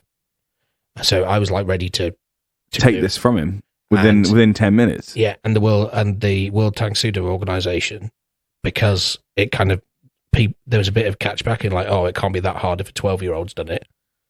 They then raised the age to 13 as a minimum. So you had to do 2 extra years if you wanted to get black. And it was like I had to do because when you were training, you were largely training for your next grading. Like you were training to do the shit that was required. Like, and Tang Sudo, I don't know how standard it is across a lot of martial arts. It was for karate. You literally trained for the next belt. But it was like you had forms, you had sparring, you had fitness that you had to do, and then there was, with Tang Sudo, you did weapons as well, and you did what was called a break, which was you had to break depending on what level it was, a breeze block, a tile, a brick, like, and you had to do a particular move to break it. So like, I'm sure it was like it was what it was, you know. And obviously I trained all of those, and I was there, and okay, it's a little bit easier when you're a kid. They take, like, it's like you have to do 1,000 press-ups in 10 minutes or something stupid. I can't remember off the top of my head. I'm just making it up. 1,000 press-ups in 10 minutes. Say, as a kid, you're allowed to do them on your knees, as opposed to proper, stuff like that. And when you were sparring against other kids. So even if you were going for a black belt grade, if there wasn't a kid who was a similar age to you to go for the black belt grade, you would spar against a kid of a lower belt rather than against an adult of a similar age. Because it's not fair for, like, if you're sparring and you've got a fully grown adult, it's not fair for you to try and kick the shit out of an adult, is it? So I guess not. But if you're black belt. Yeah, but, it was what it was. But yeah, basically, it was a real shame because I packed it up because I basically got told I had to wait 2 years to do. And at the time as well, I was training 4 times a week. So I was doing 8 hours a week of martial arts training. I was doing a Monday night, a Wednesday night, a Thursday night, and a Friday night. No, sorry, not a Friday night. I stopped doing the Fridays and I started doing Saturday afternoon. So I was doing a lot. A lot of chopping and kicking. And like I in my time, and it was a long time ago, like I won first place in 2003 regionals, first place in 2004 regionals, second place in a 2005, in another 2004 regional.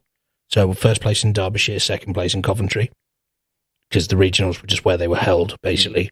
And then 2004 as well, that year, I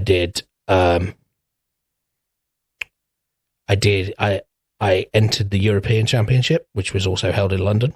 And unfortunately, I was ill for like the 3 weeks before. Like I was like proper stomach bug, like couldn't move. And I placed 4th. But it was one of those things like I genuinely had a natural talent for, and they screwed me by telling an 11-year-old that you had to wait 2 years for something. Yeah. But yeah, we as a family did it. And then when my parents got divorced, we kind of did it separately. And that's why I trained so much, because I'd go 2 nights a week with my mom and 2 nights a week with my dad to different clubs. Oh, shit. Yeah. Wow. Huh? So, Dan, you're sort of like agreeing with James there on what was in the criteria of karate or martial arts. Did you do karate as well? I did karate. Oh man! So both of you and Frank have done karate before. Just or some kind of martial From arts. someone who's done martial arts, unless you're going to continue it, it's to me, all the knowledge I have from that is pointless. That's for me personally. I'm not saying it's going to be the same, but it's okay. Like I could probably do a couple of the drills that we did, like the sequences and stuff, the blocks and stuff. Yeah, I could probably still do that. And if I were to ever get in a fight, who knows? It'd probably be all out the window. I disagree. I got jumped once when I was 17, and it kind of helped.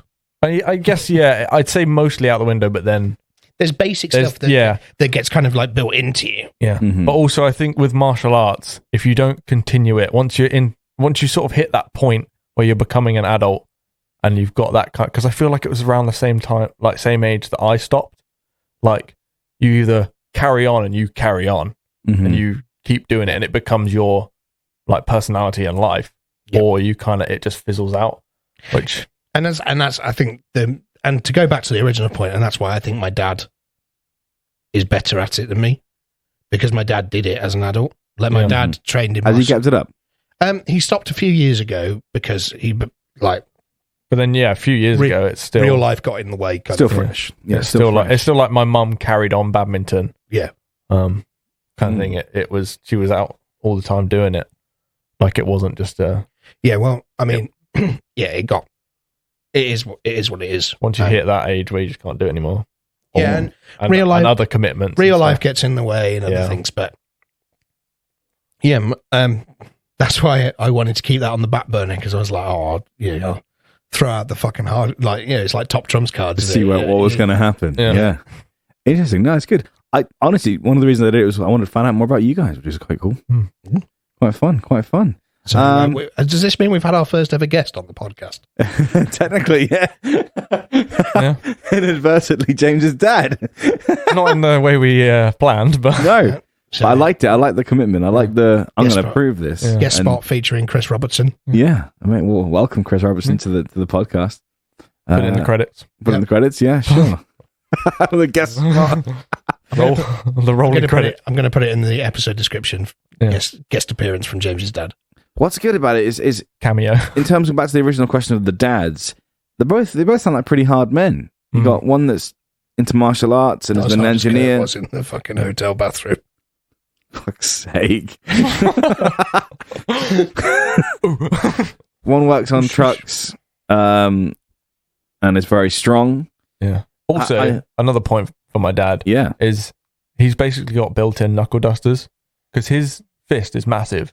And is like super like bony. Like if you look at mine, it's fairly bony.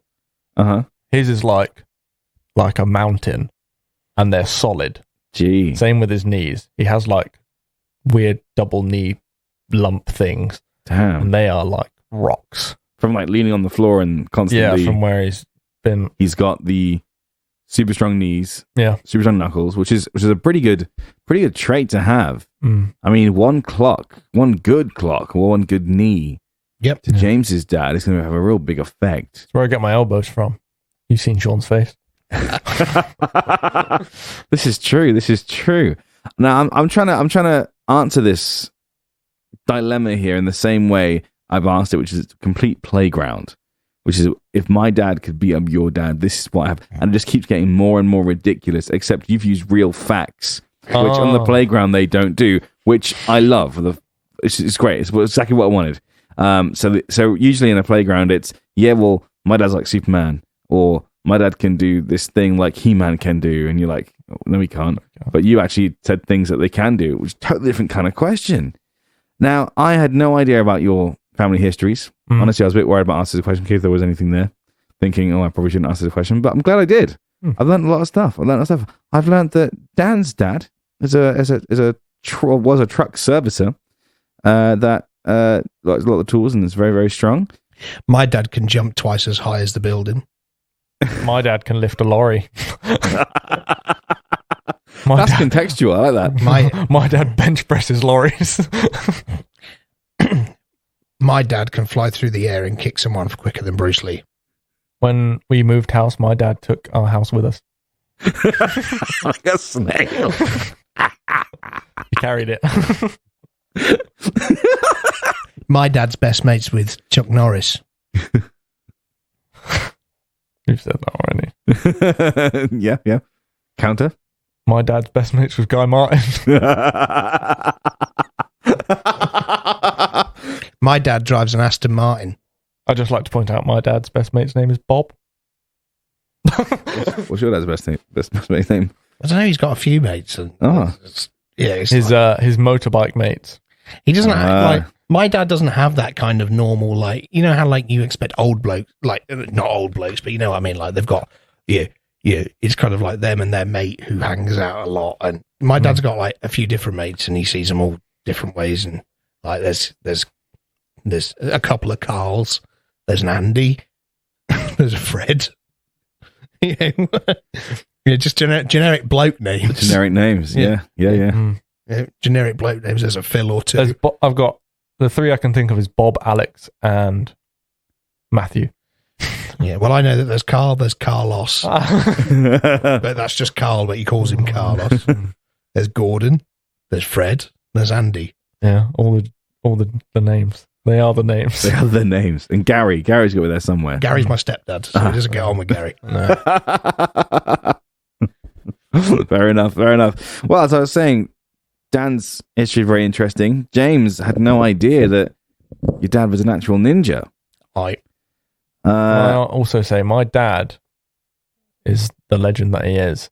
If I asked for something to be built, he would build it. So I got a go-kart. I got Frodo's sword. I got Captain America's shield. My sister got Legolas's bow and arrow and swords.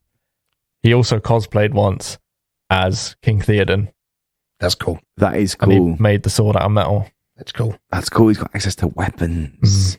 I mean, it's got interesting. My dad has several samurai swords. From training. Also interesting. And a couple of staffs. I mean, if we're talking about my dad went to my sister's wedding dressed as Gandalf.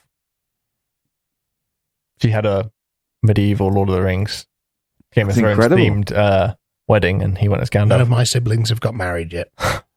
I went as the Black Knight. When your dad when your dad gave your sister away, did he shout, "You shall not pass"? So she did it differently, where he didn't give her away. Oh, but the ring bearer was Frodo. I mean, my dad's dressed up as a lot of things. Oh, you want to know something really funny? Right, you'll appreciate this. Your dad will appreciate this. Like, so every year we used to go to a costume party. You'll see on that digital photo frame a few pop up where my dad's in stupid costume. My dad, at one time, and this was fucking brilliant. Fair play, Dad. Still remember it. My dad got pissed at this New Year's Eve party. He was dressed as Evel Knievel, right? He borrowed my BMX, right? Bought some fucking Matchbox cars and built two little ramps and got pissed. And in the entry of the house we were at, jumped over the cars as Evel Knievel. Nice. So also a head of steel and courage. Yep. So my dad has jumped over 5 cars on a BMX. You're just mental. Like it's they weren't real cars, they were little. Point still stands. Okay. I mean, if we go, cosplay wise, like my dad's done a fair few. I'm just trying to think of they're all over Facebook. Yeah. I remember there was one year. There was it was musicians. It was like music, and my dad went as Ozzy Osbourne. I had the best one. I went as the bass player of Cornflakes at Kelly's. Brilliant. Literally just wore my own clothes. My dad's dressed up as Mr. Incredible before as well. That's topical. And my I think my stepmom dressed up as Mrs. Incredible as well. So, but she's a bit awkward considering you've said for this entire show that she's dummy thick. Oh yeah, no, this is awkward. Oh dear. My dad regularly goes around the ring road at Motorfest on his motorbike. That's cool. Nice. He's a top. Does the speed trial? Yeah, top Motorfest attraction. He also wears a helmet that's definitely not safe. He wears one of those ones that's like a bowl. He just sits on his. I think I've seen your dad. Oh man, I always got a Motorfest on his Rudge. Oh man, lovely. 146. That's his Rudge number. Lovely. Well, I hope you guys realise that now they've been on the show. I mean, literally on the show for James. They are now in that poster of all the characters. Yeah. Yep. He'll be stood there like this, cheesy grin, pointing a finger in the air. But Dan, I think James's dad would beat your dad up in a fight. Do you think that? I do think that because of his fake martial art. I liked the confidence in like it started off shaky, and then as soon as James said, "By the way, like this is starts," he suddenly changed his demeanor, and I liked it. I did like it. So James, you win the point for round 3. Whoop, whoop. Do you know what that means? It means you're on a tiebreaker. It means I have to wait even longer for dinner. Okay. Well, yeah. I mean, this is a bit unprecedented, really, isn't it? We're going to have to. I think what we're going to have to do. We should have prepared for this, really. Yeah, no, we should have prepared. So we did, but it didn't go to plan. So what we're going to have to do here, then, guys, with it being all tied, I think it's only fair that Kirk is the questioner for the final question, after being eliminated himself. Sorry, Kirk. Yeah. Amerigon. I think minus point. You know, we've got a couple of bonus episodes coming up. We've got a couple of things doing, so I think we can do a special one-off question that will be the decider, and we can please send in your questions, because I'll be looking through them all and picking the best one. Yeah, so this is the serious time, guys. We really, really want the audience submitted question to end season 1. It could be any format. It could be open. It could be closed. We'll do it in the Christmas. The Christmas special should open with that. The Christmas special is open with the final of the season. I thought we were going to be drunk during the Christmas. We'll do that. We'll do that, and then just get first. Drunk. Okay, cool. Sounds good. So, any Christmas-related questions you can think of would put you even further up on the list for me. And until then, you're going to hear hopefully a couple of little specials that'll come out in between. So we'll be keeping you guys active as best we can. Although we might not be. Well, we won't be doing a regular Friday every week. Yep. But we'll keep it consistent as best as we can. We'll keep you guys updated through social media if Dan pulls his finger out. The fact James is panicking about what to say next. Yeah. This was totally unprecedented in terms of there being a tie. So absolutely. So it's really important, guys, that you get your questions in. But keep listening, and season 2 will be on its way early 2023. Don't worry, you will have a winner by the end of the year. Yeah. Also, as this is our last episode, I would like to end on something a little more interesting than what you've just said. I've got 5 points from the season that has gone by that I found, in my opinion, were highlights of what I've learnt about us. Nice. Point number 1, Kirk will make money off everything. Yeah. If he can make money off it, he will try. That's one of his go-to arguments is, I can make money off of it. Yep. With highlights such as Guillotine Prime. Yep. Another one is James will come up with really specific situations that rarely happen anyway and tries to make that his point. For example, what if you get stuck at a barrier and it doesn't open?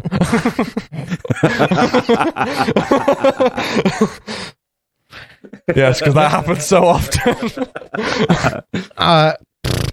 The next one is everything is irrelevant. Just learnt that. The next one is Kirk is obsessed with well-endowed people. You bring up the amount of times you've said well-endowed, and it depends how well-endowed, or this person's well-endowed.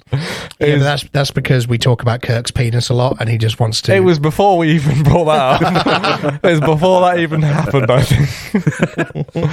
So think about that for next season. Okay, thank you.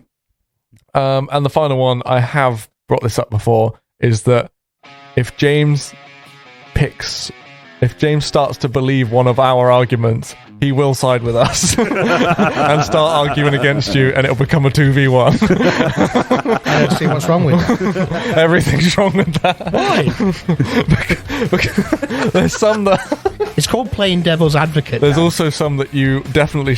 like. You've been convinced sometimes. I will admit that there's been times where you've been leaning towards one, and you've sort of stayed neutral and then gone, do you know what, actually... yeah, I could pick the other one. But then there's sometimes ones where you're leaning towards it already and you just keep leaning. You just keep going. You're like, oh, actually, I believe this. I want this to be right. I'm going to start arguing for it. Whether it's for me or for Kirk, you will start arguing against this. And it won't be Kirk v. Dan. It'll be someone v. James. Keeps it fresh. So I love be warned for season 2. Yeah. Okay, guys. So we've got a surprise edition in the tiebreaker that will come your way before the end of the year. We'll figure it out. Stay posted for the bonus episodes, in which can I spoil a bit of it? We got to tease them, I guess. Yeah.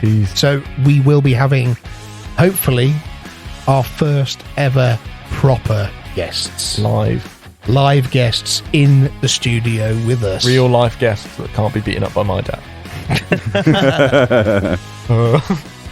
And I think, and yeah, it's going to be, we're going to mix up the format a bit, and it's good, but it's going to be a good bit of fun to keep tiding you guys over until season 2 is ready to go. And goodbye, that's the end. Thanks for listening, everybody. I guess it is. I've been Captain Kirk. I've been Dampy D. And I am Choo Choo Thick Jim.